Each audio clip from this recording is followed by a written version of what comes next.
Hi, you guys. Happy day after Mother's Day. I'm wearing my Write Your Happy Ending t-shirt today. I just love it. Look. Ooh. Anyway, I just wanted to say, if you want to buy it, it's in my description. Just saying.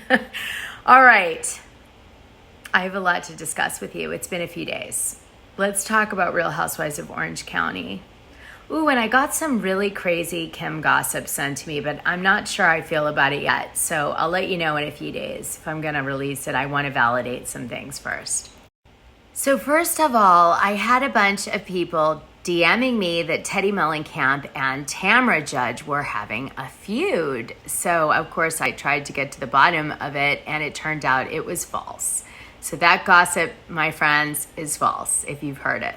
Then there were rumors that Heather Dubrow quit the Real Housewives of Orange County after season 17. Unfortunately, that rumor was untrue. Someone had heard, I guess, her podcast recently, and she maybe replayed a clip or something from a long time ago when she first quit the show a few years back, and it confused people. So people thought she quit now, but she didn't.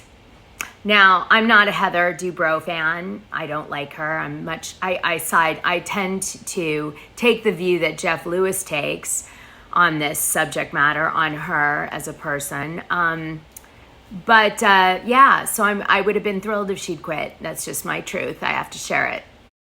I have, studied most of the housewives, and she in particular is, I think, a bully and entitled, and I don't like her, what she represents. Just saying.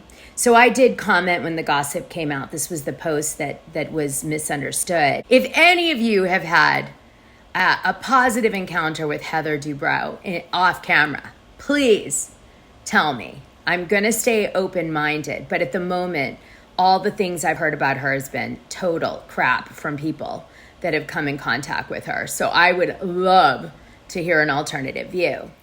All right, so let's get to the point of today's Real Housewives of Orange County season 17 video, which is some tea that was spilled by Taylor Armstrong, my ex-friend. Yeah, she wasn't in it to win it. What can I tell you? Let me play it for you, because I saw this kind of flying around, and if you haven't heard it, I thought we'd have fun listening to it together. Yeah, I can't say Taylor Ford is on my top 10 list for sure. Quick sidebar. Yesterday, just so you guys know, I released episode 130 with Jennifer Saganor. Now, you may remember Jennifer Saganor from the A&E Special Secrets of Playboy. Well, she talks about how she felt that docuseries took many of her personal stories from her book, Playground Childhood Inside the Playboy Mansion, because she lived in the Playboy Mansion with her dad, Mark Saganor, from age 11 till, she went off to college, and then she partied there thereafter. She felt that they had sensationalized her story. So we did a 2-part special having her kind of talk about the truth versus the fiction as it was depicted, me telling my Playboy stories from going to the mansion, her telling hers. And then in part 2, we deal with some of the mysteries that were unanswered in the Secrets of Playboy, which was, of course, very popular. If you guys would like, go listen to it. This one was free, again, for a gift on Mother's Day. It's in all listening platforms. There were a lot of really surprising things, even for me, someone who knew Hugh Hefner for years, not closely, but definitely as an acquaintance I could go up to, say hi to, talk to. I made out with them once, how it goes, right?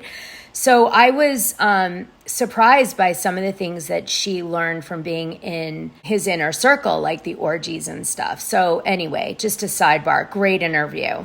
So on Tamra Judge's podcast, which I'll play a few sound bites from, she's talking to Shannon Beador. And there's some tea spilled, which I want to share with you and comment on right now.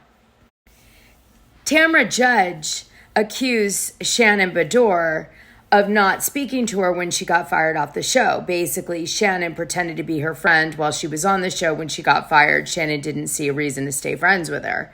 And so it was all show-based, which really hurt Tamra Judge's feelings because she thought that she had a real friendship with Shannon. Think again. In other words, I'm only your friend for TV showtime. I'm only your friend because you're famous like me. Like, really pretentious vibe to this situation.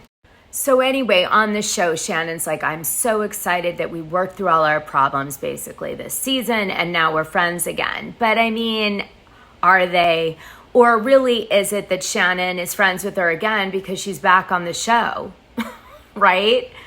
When you're not on the show, Shannon's not your friend. When you are on the show, Shannon is your friend. It's like a switch. So Shannon also admits on the show that she's been dating a gentleman and they went to Mexico together. They'd been together dating for 4 months. And then she realized just as she was about to announce that he was her new boyfriend that they didn't hit it off, and so it wasn't going to work.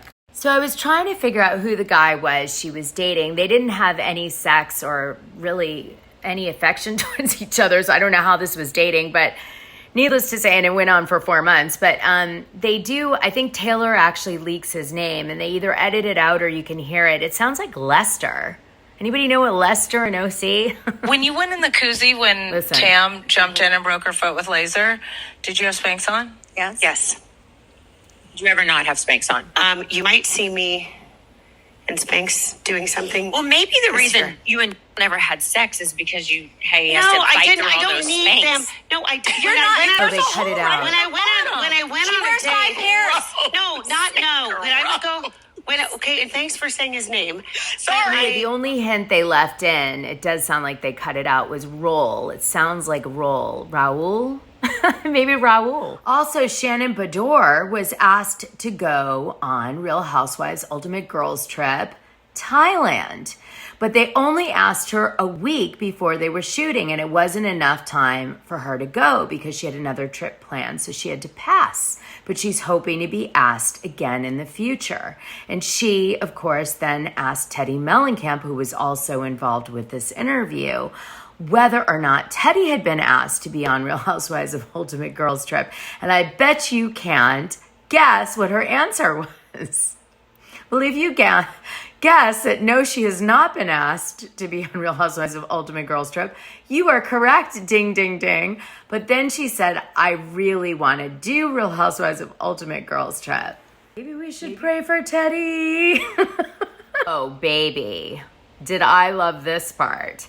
So I was very upset with Taylor Armstrong because on Real Housewives of Beverly Hills season 2, I was the only person who had her back on that damn show. I was the only one who fought for her. All the women, including Lisa Vanderpump, were saying that she was probably lying about her abuse. Okay? That was what was happening. And I was like, no, if my friend says it, it happened. And I fought for her. And then the producers wanted me to out her abuse, but Taylor asked me not to because she was scared. Well, guess what?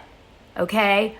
When it came down to interviewing Taylor, I think it was just a year and a half ago, she gets on the Bravo whatever, and because she knows Lisa Vanderpump has a lot of fans, she says, Lisa Vanderpump really got me through those tough times. She was like my best buddy, and she was amazing, and we spent so much time together. Complete bullshit. Okay, Lisa Vanderpump never looked at Taylor Armstrong like a second-class citizen. And me, her real friend, she doesn't even mention on this interview, like I didn't even exist in season 2. Now, I want to be so clear. I pissed the producers off by not coming out with her secret because I cared so much about her and her family. And the thanks I get, not only do I not get the show, but she pretends like I never existed. Yeah, I mean, right? So this gave me great joy. And I want to say this, I'm not a huge Teddy Mellencamp fan, but what she says about Camille is correct. It is what happened. So I'm going to play it for you now, and then I'm going to comment. This is an ironic filter while we listen. Well, I was pregnant. We all do. Who made you cry on BH? It's so embarrassing, son. Okay, let's change this around. Taylor, yes, ma'am. What is your relationship like with Lisa Vanderpump? I haven't talked to her in years. That's Teddy's best friend. Yeah. We're really tight. You are? No. You and the LVP? Mm-hmm. So you haven't talked to her in years? Not in years. I mean, if I saw her, we'd be cordial, but I haven't What talked was to her your in years. experience filming with her? My experience filming with her is Lisa's smart as a fox, and she's always knows 3 questions before 10 what steps she's really ahead. trying to get Do to. you think when Camille said the things that she said to you, You're being that abused. Lisa Vanderpump put her up to it? I think yes. Camille's not that smart to come up with it on her own. Clearly, always. So it's calculated. Oh, I think Yes. she's smart. Listen, think Camille's smart? lovely, but She is begging me not to come out on this season because she thinks her life and her child's life's in danger about her abuse. And Lisa Vanderpump is who she believes egged Camille on in screaming it out at the tea party, which I didn't attend. And you know why I didn't attend? Because the producers didn't want me there, stopping it from coming out. Okay? Because I would have screamed and freaked out. So they kept me away from that party. And then a year ago, she does this whole thing about how Lisa Vanderpump was there for her. But yet she believes that Lisa Vanderpump convinced Camille to out her abuse on the show, which she said she was afraid of her life over. That's her best buddy that she says. I'm wiped out of the picture, but Lisa's her best buddy. And now she goes on this show and she drags Lisa and says she thinks she was the one who did it and she's manipulative. I mean, a fox, it's supposed to be clever, but in a kind of manipulative way. I mean, give me a break. I mean, this is where the Taylor Ford thing comes from. Who are you? Who are you? Okay, let's listen. I'm still triggered by this crap. Can you believe it? It's like PTSD for life. Okay, listen to the rest of it. Now, what Teddy says is what I believe is the truth. I believe Taylor is pissed at Lisa Vanderpump because she probably reached out to her and Lisa Vanderpump blanked her because she never liked Taylor, really. So this is all nonsense that Taylor's been saying in the media. I was her real friend, frankly, in every way. Offered my house, brought her care packages, fought for her on a show, lost the TV opportunity, everything as a friend. Did I get a call when I was in need after train wreck scene in season 3? Nada. Not a peep. But Lisa Vanderpump is famous, and that is something that Taylor loves. So she was probably pretty upset when she got blanked by Lisa Vanderpump. And then she goes on the show a year ago, Bravo Insider, and talks all positive about her, and Lisa Vanderpump still doesn't care. Maybe Lisa Vanderpump might care now that she's on OC, but I doubt it. All right, so this is what I believe the truth was. I believe Camille totally said the stuff to Taylor because the producers were trying to get someone to say it. So when it didn't work with me, they turned to Camille and they pushed Camille to do it, and Camille didn't mind because I don't think Camille believed Taylor was being abused, truly. So to her defense, I think she thought that Taylor was exaggerating about it.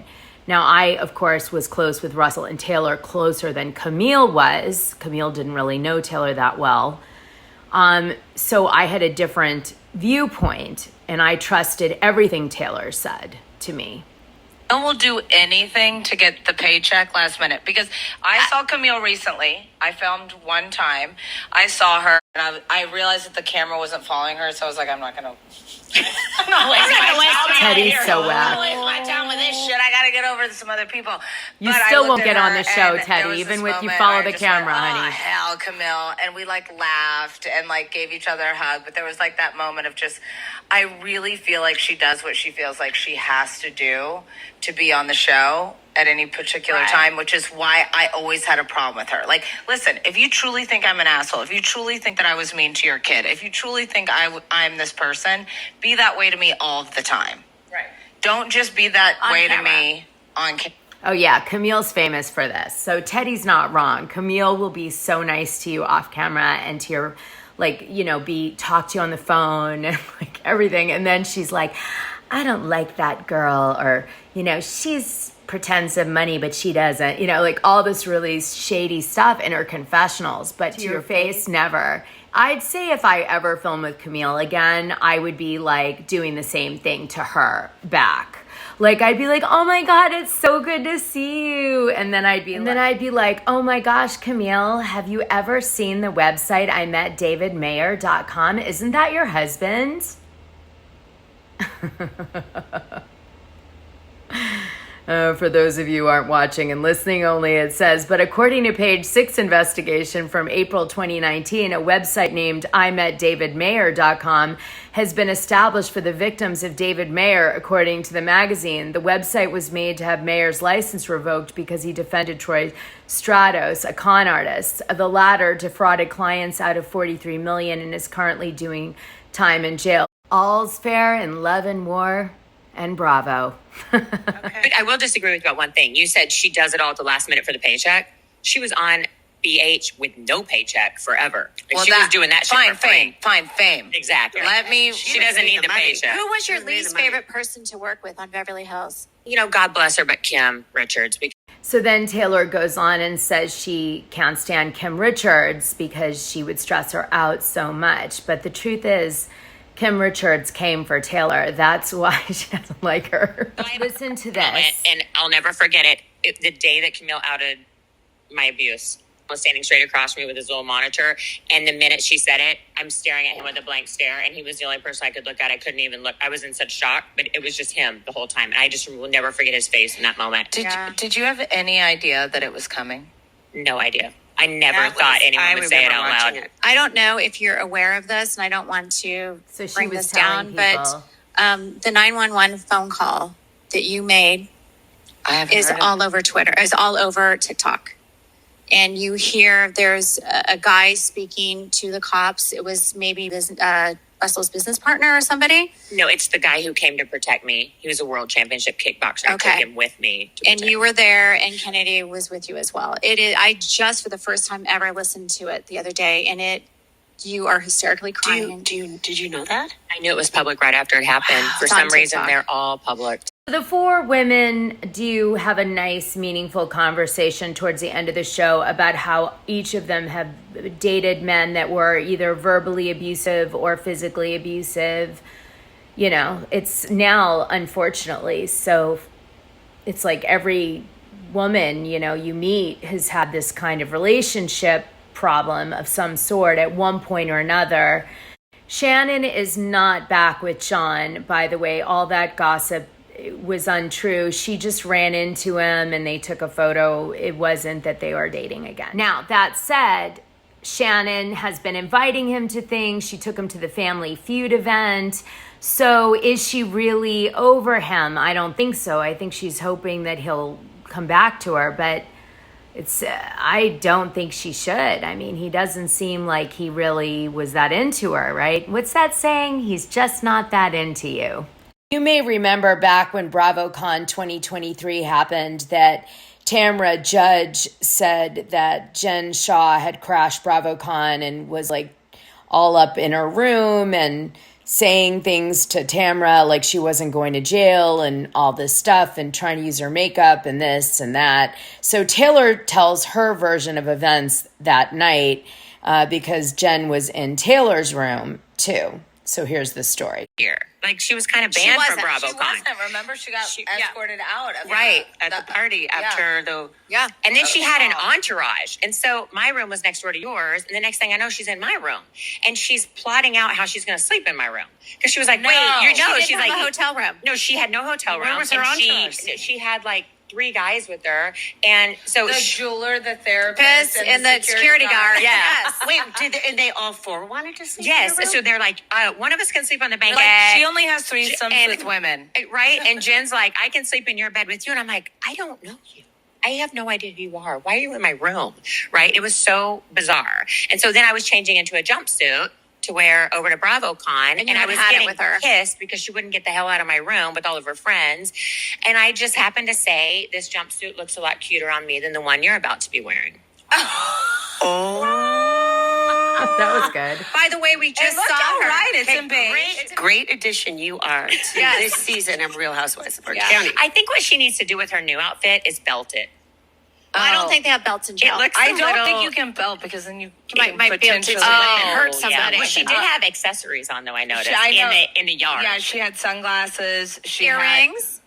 Yeah, and some good hair too. Yeah, I think she kept her extensions. Well, I thought Teresa had to take her extensions out when she went in the She might clink. have really pretty hair. Who knows? Shannon, who was your You can't best have and worst extensions experience in at jail. BravoCon? She's not wearing I will extensions. say that the people that I was most excited to meet was anyone from any of the Below Deck franchises. Yes, Really? absolutely. I am like, Have to I leave. am all, you watch one and you are hooked, my friend. We all know who my favorite Below Deck person is. All right, so most of season 17's drama, besides Heather Dubrow's husband, Terry Dubrow, being called a possible cheater, I think Taylor's the one who does that. Basically, the other thing is Jennifer Pedrani, who's the new Real Housewives of Orange County full-time housewife. She is going through a divorce. She owns a yoga studio and her husband runs the family business, which I think belongs to her. I don't know. But he runs it. They're wealthy. She has a banging body. Like, you can't believe this woman's body at her age.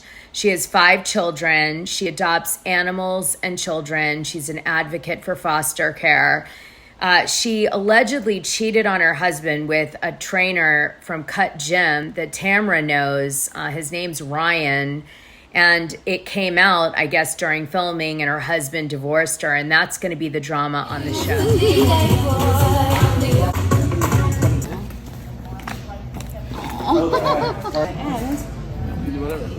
Where's the family photo? This is the guy that she was cheating on her husband with, and she does end up by the end of the season being boyfriend and girlfriend with him officially. Here they are together recently. This was the headline in Radar. Real Housewives of Orange County newbie Jennifer Pedrani in middle of divorce as season 17 films demanding spousal support from estranged husband. This is his name. According to court documents obtained by RadarOnline.com, back in March, William Pedrani filed for divorce from Jennifer in OC court. He did not hire a lawyer and filled out the paperwork himself. In his petition, he listed the date of marriage as September 21st, 2002, and the date of separation as January 3rd, 2021. The marriage lasted for a total of 18 years and 3 months. I guess this was from a different blog site, but essentially they were arguing over the amounts. He's a biotech entrepreneur and makes a lot of money, I guess. I've heard astronomical numbers, so I don't know if they're true, but like 40 million plus. And so she should get large spousal support, right, for her children. She has many children with him, adopted or whatever. Or fostered, and then, she wants spousal support as well. And he wants to give her spousal support, but I think one of the topics we're going to see on the show is how much he's willing to give her, because that was, I guess, a point of contention between them. And you can see here she has a successful yoga company, and they have a 4,200 square foot home that was valued at $2.4 million. And he wanted to keep the home and pay her something for it, or something like that. Anyway, that's it. That's this new one. She seems polite in real life, which I appreciate. I hope to become a fan. And I really doubt she's Tamara's friend in real life. Just saying. Am I tracking Tamara? Maybe. Make my Mother's Day. Like, subscribe, and hit that notification button. I love you guys. Thanks for being my therapy. My Taylor Armstrong therapy session.